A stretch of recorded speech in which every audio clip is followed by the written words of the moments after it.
नमस्कार दोस्तों, स्वागत है आपका हमारे चैनल में एजुकेशन फॉर नॉलेज में। आज के वीडियो में झारखंड का इतिहास और झारखंड के इतिहास में नामकरण को देखेंगे। ये झारखंड सम्मान ज्ञान एमसीक्यू मल्टीपल चॉइस क्वेश्चन है। इसमें पीवाईक्यू भी है, यानी प्रीवियस ईयर क्वेश्चन है, जो कि जेपीएससी और जेएसएससी के द्वारा पूछा गया अलग अलग एग्जामों में। ये आने वाले जेपीएससी और जेएसएससी के एग्जामों के लिए इंपॉर्टेंट है। झारखंड के दूसरे एग्जामों में जहाँ पे झारखंड का स्पेशल नॉलेज जीके जीएस पूछे जाते हैं, ये जनरल सामान्य पूछे जाते हैं, वैसे एग्जाम के लिए वीडियो बहुत ही इंपॉर्टेंट है। वीडियो पे बने रहे। हम लोग पार्ट 2 देखेंगे, क्योंकि हम लोग पार्ट 1 कंप्लीट कर चुके थे। पार्ट 1 में 20+ ने हम लोग कंप्लीट किए थे। आज हम लोग को पार्ट 2 में 20 क्वेश्चन हम लोग आज कंप्लीट करेंगे। इस प्रकार से इस टॉपिक से संबंधित टोटल इस बुक में 40 प्रश्न दिया गया है, तो हम लोग का आउट ऑफ 40 में से 40 कंप्लीट हो जाएगा। बहुत अच्छे से रिवीजन हो जाएगा। अब चीज़ों को समराइज कीजिए, रिवीजन कीजिए। जितना आपका जो स्टडी का जो फ्रीक्वेंसी है उसको डबल कीजिए, तो आप चीज़ों को क्विकली रिकैप कर पाएंगे और अच्छे से चीज़ों को समराइज और रिमेंबर कर पाएंगे। चलिए स्टार्ट करते हैं बिना देर किए हुए क्वेश्चन नंबर 21 से। क्वेश्चन नंबर 21 में दिया गया है कि निम्न में से किसके दोहे में झारखंड शब्द का उल्लेख मिलता है। तो किनके दोहे में झारखंड शब्द का उल्लेख मिलता है, तो राइट आंसर 21 का हमारा हो जाएगा यहाँ पे सी हो जाएगा, कबीरदास। कबीरदास, जिसे हम कबीर के नाम से जानते हैं, ये एक जुलाहा थे और अब जानते हैं कि ना राम और नहीं रहीम को मानने वाले व्यक्ति थे। और ये एक बहुत ही बड़े पोएट थे और बहुत चीज़ों को ये ग्रंथ में लिखे हैं। तो ये कबीरदास जो थे, कबीरदास के दोहे में झारखंड शब्द का उल्लेख मिलता है, जो कि इम्पोर्टेंट है। इनका जन्म जो है से हुआ था वाराणसी उत्तर प्रदेश में। इसी प्रकार से मलिक मोहम्मद 20 नंबर हम लोग क्वेश्चन में देखे थे, जो लास्ट क्वेश्चन था वीडियो हमारा पार्ट 1 में। वो मलिक मोहम्मद जैसी के ग्रंथ में झारखंड को किस नाम से उल्लेख किया गया था। तो झारखंड को देखिए, मलिक मोहम्मद का जो ग्रंथ है वो पद्मावत है और इसमें झारखंड शब्द का उल्लेख किया गया था। तो ये भी पूछा जाता है कि जो मलिक मोहम्मद जैसी है, इसके किस ग्रंथ में झारखंड शब्द का उल्लेख किया गया था। तो पद्मावत। या तो क्वेश्चन ऐसे पूछा जा सकता है कि मलिक मोहम्मद जैसी के पद्मावत में झारखंड को क्या उल्लेख किया गया। तो झारखंड को झारखंड शब्द से या झारखंड के नाम से पुकारा गया। पूर्व मध्यकालीन साहित्य में झारखंड को क्या कहा गया। तो 22 का हमारा राइट आंसर क्या हो जाएगा, सी हो जाएगा। चलिए देखते हैं कि सी में क्या दिया। देखिए, कलिंद देश हो जाएगा, तो इसको जरूर याद रखेंगे। इसका आंसर सी हो जाएगा, कलिंद देश। नेक्स्ट क्वेश्चन हमारा दिया गया है 23। मुगल काल में झारखंड को किस नाम से जाना जाता है। ये जेपीएससी 7 से 10 जेपीएससी में पूछा गया। ये क्वेश्चन इंपॉर्टेंट है, इस क्वेश्चन को मार्क करके रखेंगे। ये फिर उससे पूछा जा सकता है, ऐसे क्वेश्चन लगातार पूछा जा रहा है। मुगल काल में झारखंड को किस नाम से जाना जाता है। तो आंसर हो जाएगा खुखरा या कुकरा। तो खुखरा या कुकरा के नाम से जाना जाता है। ये क्वेश्चन पूछा जा चुका है। अबुल फजल कृति अकबरनामा में छोटा नागपुर क्षेत्र को क्या कहा गया। तो 24 का राइट आंसर यहाँ पे क्या हो जाएगा, 24 का बी हो जाएगा, झारखंड। अबुल फजल अकबरनामा के द्वारा लिखा गया है, यानी कि अब अकबरनामा अबुल फजल के द्वारा लिखा गया है। इसके द्वारा ये ग्रंथ है, जो कि अकबर के बारे में ये पता चलता है इसमें।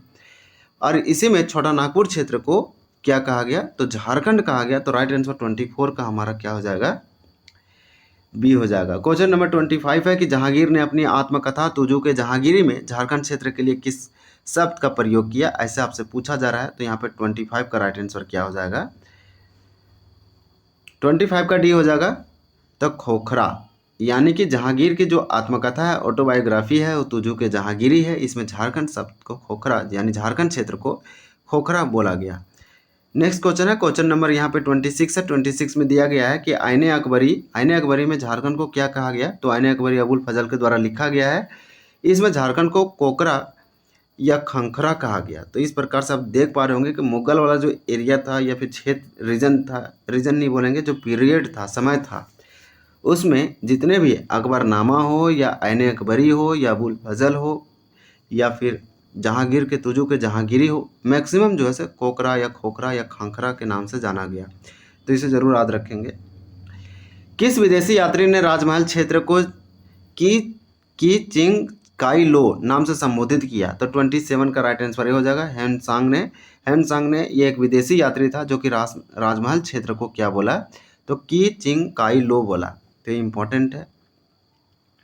28 नंबर हमारा क्वेश्चन है। 28 में दिया गया है कि कौन सा क्षेत्र प्राचीन काल में नेरीखंड तथा बाद में कंकजोल के नाम से जाना गया। तो देखिए, कौन सा ऐसा क्षेत्र है, तो संथाल परगना है, जिसे शुरुआत में प्राचीन कालों में नेरीखंड और बाद में कंकजोल के नाम से जाना गया, और फिर इसका फिर अब जो है सो संथाल परगना के नामों से जाना जाता है। तो 28 का राइट आंसर भी हो जाएगा। क्वेश्चन नंबर दिया गया है 29। शहबाज खां और अब्दुल हाई ने माथिर उल उमरा में झारखंड क्षेत्र हेतु किस नाम का प्रयोग किया है? तो किस नाम का प्रयोग किया है? तो 29 का हमारा राइट आंसर क्या हो जाएगा? ये हो जाएगा कोकरा। बहरिस्तान एक गेबो के लेखक मिर्जा नाथन ने झारखंड क्षेत्र को किस नाम से संबोधित किया है? तो ये क्वेश्चन नंबर हमारा 30, इसका आंसर होगा कुकरा देश। 31 में पूछा जा रहा है आपसे कि रांची जिला का प्राचीन नाम क्या है? तो देखिए अच्छा क्वेश्चन है। रांची जिला का पुराना नाम किशुनपुर है या तो विल्किंसनगंज है। तो यहाँ पे 31 का हमारा राइट आंसर डी हो जाएगा। हालांकि रांची जिला को आप देखेंगे तो कोकरा भी कहा जाता है, चुटिया नागपुर भी कहा जाता है, विल्किंसनगंज भी कहा जाता है और किशनपुर। तो ये सब रांची जिला का प्राचीन नाम है। तो राइट आंसर यहाँ पे जो सटीक है वो डी होगा, यानी चुटिया नागपुर, कोकरा और विल्किंसनगंज, किशनपुर। इसे जरूर याद रखेंगे। चुटिया नागपुर कौन सा शब्द अभ्रंश होकर निकला? तो चुटिया शब्द से अभ्रंश होकर निकला है छोटा नागपुर। तो राइट आंसर जो हो जाएगा वो 32 का बी हो जाएगा।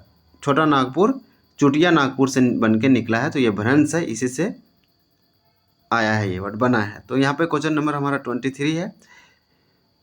किस इतिहासकार ने इस क्षेत्र को चुटिया नागपुर कहा? तो 23 का राइट आंसर क्या हो जाएगा? ये हो जाएगा J.H. हेविट ने इस क्षेत्र को चुटिया नागपुर कहा। मध्यकाल में झारखंड को किस नाम से जाना गया? तो 24 का राइट आंसर ये हो जाएगा। ये 34 का राइट आंसर ये हो जाएगा कोकरा या खोखरा। मध्यकाल में आप जाएंगे तो उस समय झारखंड को झारखंड नहीं कोकरा या खोखरा के नाम से जाना जाता था। किस राजा के ताम्रपत्र में पहली बार झारखंड का उल्लेख हुआ? 35 का आंसर ये हो जाएगा नरसिंह देव द्वितीय के ताम्रपत्र में पहली बार झारखंड का उल्लेख हुआ। क्वेश्चन नंबर यहाँ दिया गया 36। कर्क रेखा के झारखंड से गुजरने के कारण इसे किस नाम से जाना गया है? तो इसका आंसर 36 का बहुत ईजी है। इसका भी हो जाएगा कर्कखंड, यानी कि झारखंड को कर्कखंड क्यों कहा गया? कर्क रेखा जाता है रांची या झारखंड के 5 जिला से पास होता है, उसमें से झारखंड का कैपिटल रांची से भी जाता है। फिर नेक्स्ट क्वेश्चन है 37। संथाल परगना को प्राचीन काल में किस नाम से जाना जाता था? तो नरीखंड हो जाएगा। इसका राइट आंसर 37 का सी झारखंड। फिर इसके बाद इसे कांकजोल बोला गया, फिर अभी संथाल परगना के नामों से जानी जाती है। इसी प्रकार से झारखंड के किस क्षेत्र को कर्ण स्वर्ण कहा जाता है? 38 का हो जाएगा छोटा नागपुर क्षेत्र को कर्ण स्वर्ण के नाम से जाना जाता है। नेक्स्ट क्वेश्चन दिया गया है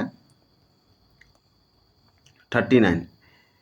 कौटिल्य के अर्थशास्त्र, तो कौटिल्य के द्वारा अर्थशास्त्र लिखा गया, जैसे हम चाणक्य कहते हैं। झारखंड को किस नाम से संबोधित किया? तो कौटिल्य के अर्थशास्त्र में झारखंड को क्या कहा गया? तो 39 का राइट आंसर क्या हो जाएगा? सी हो जाएगा कुकुट देश। नेक्स्ट क्वेश्चन है हेवेनसांग ने राजमहल के पहाड़ी क्षेत्र के लिए किस शब्द का प्रयोग किया? तो 40 का राइट आंसर बी हो जाएगा खंखरा कहा गया। तो इस प्रकार से इस टॉपिक में झारखंड के इतिहास में हिस्ट्री ऑफ झारखंड में टोटल नामकरण में 40 प्रश्न दिया था इस बुक में, जो कि हम लोग कंप्लीट किए पार्ट 1 और पार्ट 2 में। आज हम लोग पार्ट 2 में 20 प्रश्न कंप्लीट किए पार्ट 2 में। तो इस प्रकार से हम लोग टोटल जो है 40 प्रश्न देखे नामकरण से। इसको जरूर अच्छे से करें। यहाँ से JPSC और JSSC द्वारा एग्जाम जो है क्वेश्चन एग्जामों में पूछ लिया जाता है। तो ये टॉपिक जो है टफ होता है, लेकिन इसको आपको रिवीजन करना है ताकि चीज़ें आसान हो सके। इसको जितना बार आप रिवाइज करेंगे वो आपके लिए उतना ही बेनिफिट है। एग्जाम से आप देख के जाएंगे 1-2 दिन पहले, तो ये आप सही करके आ जाएंगे। किसी भी प्रकार से कहीं से भी क्वेश्चन आता है तो आपका जो है सही होगा। तो ये टॉपिक हमारा कंप्लीट हो जाता है। ये टॉपिक था झारखंड के नामकरण, झारखंड के इतिहास के अंतर्गत। फिर हम लोग झारखंड के इतिहास में ही दूसरा टॉपिक देखेंगे। तो हमारे चैनल को अगर सब्सक्राइब नहीं किए तो सब्सक्राइब कर ले, चीज़ों को आप रिवाइज कर पाएंगे यहाँ पे, ताकि और जो है आसान हो सके और आपका जो सफलता है आप सफलता के करीब जा सके। अगर वीडियो आपको अच्छा लगा चैनल को जरूर सब्सक्राइब करें, बेल आइकन दबाएं ताकि नोटिफिकेशन मिल सके। कमेंट करें, लाइक करें और कमेंट में अपना सुझाव दें किस प्रकार से वीडियो को बनाना चाहिए, आपके लिए क्या चीज़ का तैयारी कर रहे हैं और क्या चीज़ कौन सा बुक झारखंड का आप पढ़ना चाहते हैं, ये सब भी आप कमेंट करके बता सकते हैं। तब तक के लिए मिलते हैं अगले वीडियो में। धन्यवाद। जय हिंद।